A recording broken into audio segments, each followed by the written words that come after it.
ఉమ్మడి నెల్లూరు జిల్లాలోని గూడూరు పట్టణంలో ఆర్డీఓ ఆఫీస్ వద్ద ఉపాధ్యాయుడు మహిళ పట్ల అసభ్యంగా ప్రవర్తించాడని దేహశుద్ధి చేశామని చెప్పిన సంఘటనలో మహిళ యొక్క తండ్రి మరియు ఆ ఉపాధ్యాయుడు మీడియాకు వివరణ ఇచ్చారు.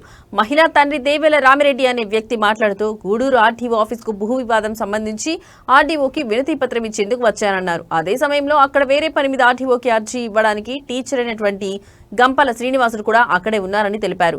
తనకు గంపల శ్రీనివాసులు గతంలో పరిచయం ఉంది కనుక ఆర్డీఓ ఆఫీసులో ఎదురుపడితే ఒకరినొకరు ఎలా ఉన్నావు అని మాట్లాడుకుంటున్నామన్నారు. అదే సమయంలో తన కూతురు తన అల్లుడు మరో ఇద్దరు వ్యక్తులు తమని చూశారని రామిరెడ్డి తెలిపారు.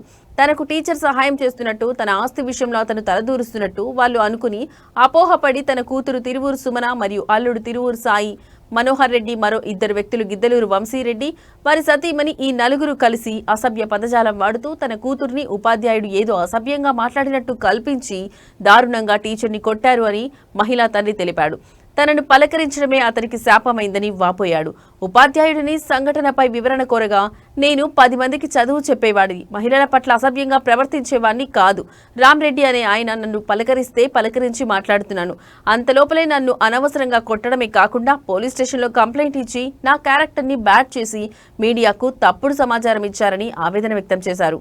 ఈ విషయమై నేను 1వ పట్టణ పోలీస్ స్టేషన్లో ఫిర్యాదు చేశానన్నారు. పోలీసు వారే తనకు తగిన న్యాయం చేస్తారని ఆశిస్తున్నానని గంప శ్రీనివాసులు తెలిపాడు.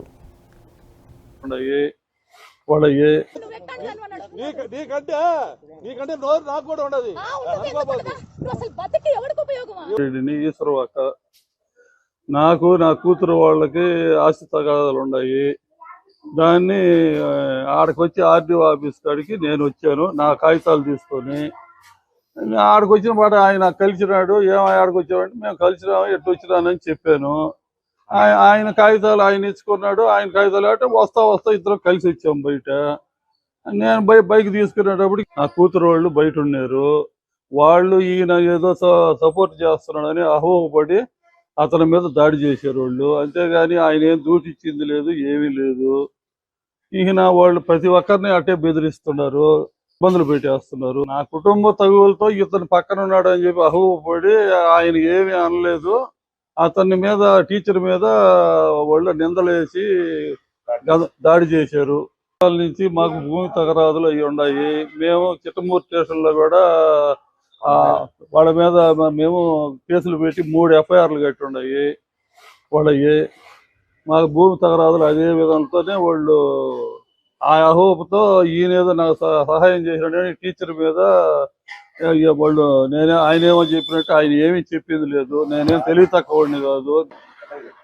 నేను జంగాలపల్లి వాస్తవాన్ని. నా జంగాలపల్లి భూమి మీద 30 సెంట్లు మ్యూటేషన్ కోసము ఆర్డీఓ గారికి అప్పీల్ అథారిటీగా నేను పెట్టుకోవడానికి వచ్చాను. తహసీల్దార్ ఇచ్చిన ఎండార్స్మెంట్ మీద ఆర్డీఓకి అప్పీల్ పెట్టేదానికి వచ్చాను. అప్పీల్ కాగితం ఇచ్చేసి నేను బయట వచ్చేటప్పుడు రామిరెడ్డి గారు కూడా నా తోడు వస్తున్నాడు. వాళ్ళ కూతురు అల్లుడు నేనేదో రామిరెడ్డి సహాయం చేస్తానని చెప్పి నా మీద అనవసరంగా దాడి చేశారు.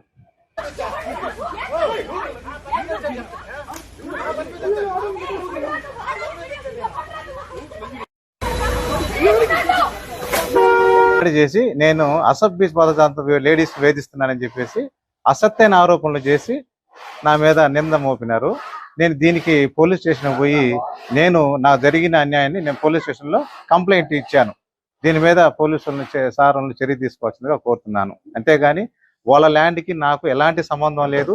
నా యొక్క ప్రపోజల్స్ మీద నేను ఆర్డీఓ ఆఫీస్కి అప్పీల్ అథారిటీగా నేను పోయాను అంతే. వాళ్ళకి నాకు సంబంధమే లేదు. రామిరెడ్డికి ఆ భూమికి మాకు సంబంధాలు లేవు. నా భూమి కోసం మ్యూటేషన్ కోసం నేను పోయాను అంతే.